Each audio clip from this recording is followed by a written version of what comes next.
2025 సంవత్సరం భారతదేశ చరిత్రలో ఒక అపూర్వమైన సువర్ణ అధ్యాయంగా నిలిచిపోతుంది. ఈ ఏడాది దేశం సాధించిన అద్భుతమైన విజయాలు భారతీయులందరిలో కొత్త ఉత్సాహాన్ని నింపాయి. ముఖ్యంగా ఆర్థిక రంగంలో జపాన్ని అధిగమించి ప్రపంచంలోనే 4వ అతిపెద్ద ఆర్థిక శక్తిగా ఎదగడం ద్వారా భారత్ తన సత్తాను చాటి చెప్పింది. అంతరిక్షం అలాగే సాంకేతిక రంగాలలో కూడా దేశం ఎన్నడూ లేని విధంగా అద్భుతమైన మైలురాళ్లను అందుకుంది. దేశవ్యాప్తంగా 6G ఇంటర్నెట్ నెట్వర్క్ ప్రయోగాలు విజయవంతమయ్యాయి. గగన్యాన్ మిషన్కు సంబంధించిన కీలక పరీక్షలను ఇస్రో పూర్తి చేసింది. వందే భారత్ స్లీపర్ రైళ్లు సామాన్య ప్రజలకు అందుబాటులోకి వచ్చాయి. బుల్లెట్ రైలు ప్రాజెక్టులో భాగంగా మొదటి దశ పనులు పూర్తయ్యాయి. దేశంలో పులుల సంఖ్య గణనీయంగా పెరిగి పర్యావరణ పరిరక్షణలో ముందు నిలిచింది. సౌర విద్యుత్ ఉత్పత్తిలో భారత్ ప్రపంచంలోనే అగ్రస్థాయికి చేరుకుంది. యూపీఐ లావాదేవీలు రోజుకు 50 కోట్ల మార్కును దాటి కొత్త రికార్డు సృష్టించాయి.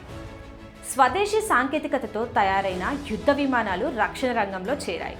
మారుమూల గ్రామాలకు కూడా ఆప్టికల్ ఫైబర్ ద్వారా ఇంటర్నెట్ అందింది. క్యాన్సర్ నివారణకు అతి తక్కువ ధరలోనే స్వదేశీ వ్యాక్సిన్లు అందుబాటులోకి వచ్చాయి. అగ్నిక్షిపణ శ్రేణిలో సరికొత్త పరీక్షలు విజయవంతమయ్యాయి. దేశవ్యాప్తంగా 100 కొత్త విమానాశ్రయాలు పూర్తి స్థాయిలో సేవలు మొదలుపెట్టాయి. అయోధ్య రామ మందిరాన్ని సందర్శించిన భక్తుల సంఖ్య రికార్డ్ స్థాయికి చేరింది. గంగానది ప్రక్షాళన పనులు తుది దశకు చేరుకున్నాయి. భారతీయ సినిమాలు అంతర్జాతీయ వేదికలపై ప్రతిష్టాత్మక అవార్డులు గెలుచుకున్నాయి. సెమీకండక్టర్ చిప్ తయారీ కేంద్రాలు భారత్లో ఉత్పత్తిని ప్రారంభించాయి. 70 ఏళ్లు పైబడిన వృద్ధులందరికీ ఆయుష్మాన్ భారత్ కింద ఉచిత వైద్యం అందింది. నేషనల్ హైవేల నిర్మాణం రోజుకు 40 కిలోమీటర్ల వేగాన్ని అందుకుంది. డిజిటల్ ఇండియా ద్వారా ప్రభుత్వ సేవలు మరింత సులభతరం అయ్యాయి. ఐఎన్ఎస్ విక్రాంత్ పూర్తి స్థాయిలో సముద్ర సరిహద్దుల రక్షణలో చేరింది. దేశవ్యాప్తంగా ఎలక్ట్రిక్ వాహనాల వినియోగం 30% పెరిగింది. స్టార్టప్ కంపెనీల సంఖ్యలో భారత్ ప్రపంచంలో 3వ స్థానాన్ని దక్కించుకుంది. స్వచ్ఛవాయు సర్వేక్షణలో భారతీయ నగరాలు మెరుగైన ర్యాంకులు సాధించాయి. మాతృభాషలో ఇంజనీరింగ్ కోర్సులు చదివే విద్యార్థుల సంఖ్య పెరిగింది. సైబర్ భద్రత కోసం కొత్త చట్టాలు, కఠినమైన చట్టాలు అమల్లోకి వచ్చాయి. అంతరిక్ష రంగంలో ప్రైవేట్ భాగస్వామ్యం భారీగా పెరిగింది. 1,00,000 కోట్లకు పైగా రక్షణ రంగ ఎగుమతులు జరిపి భారత్ సత్తా చాటింది. ప్లాస్టిక్ రహిత నగరాల జాబితాలో మరిన్ని పట్టణాలు చేరాయి. మత్స్య 6,000 వాహనం ద్వారా సముద్ర అంతర్భాగ పరిశోధనలు మొదలయ్యాయి. మహిళా రిజర్వేషన్ చట్టం అమలుకు అవసరమైన ప్రక్రియ వేగవంతమైంది. స్మార్ట్ సిటీ ప్రాజెక్టుల కింద అనేక నగరాలు ఆధునిక రూపు సంతరించుకున్నాయి. దేశీయంగా తయారైన మొబైల్ ఫోన్లు ఎగుమతులు భారీగా పెరిగాయి. ఆర్టిఫిషియల్ ఇంటెలిజెన్స్ రంగంలో భారత్ సొంత AI మోడల్స్ను తెచ్చింది. వ్యవసాయ రంగంలో డ్రోన్ల వినియోగం వల్ల సాగు ఖర్చు తగ్గింది. గ్రామీణ ప్రాంతాల్లో మహిళా స్వయం సహాయక సంఘాలు బలోపేతం అయ్యాయి. అంతర్జాతీయ యోగా దినోత్సవం ప్రపంచవ్యాప్తంగా భారీ ఎత్తున జరిగింది. దేశవ్యాప్తంగా 100కు పైగా నగరాలు స్మార్ట్ సిటీలుగా మారి సౌకర్యాలను తెచ్చాయి.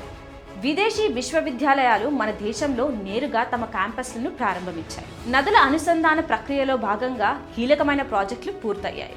భారతీయ శాస్త్రవేత్తలు ప్రపంచంలోనే వేగవంతమైన సూపర్ కంప్యూటర్ తయారు చేశారు. మన తేజస్ యుద్ధ విమానాలను కొనేందుకు ఇతర దేశాలు ఆసక్తి చూపాయి. నవీ ముంబై అంతర్జాతీయ విమానాశ్రయం తన కార్యకలాపాలను ప్రారంభించింది. ఉత్తరప్రదేశ్లో గంగా ఎక్స్ప్రెస్ వే అందుబాటులోకి రావడం వల్ల ప్రయాణ సమయం తగ్గింది.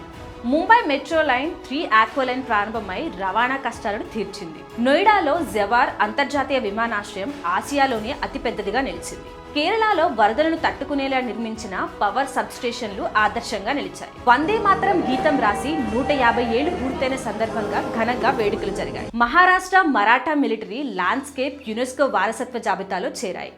ఇస్రో, ఐఐటి మద్రాస్ కలిపి స్వదేశీ సెమీకండక్టర్ చిప్ ఐరిస్ తయారు చేశాయి.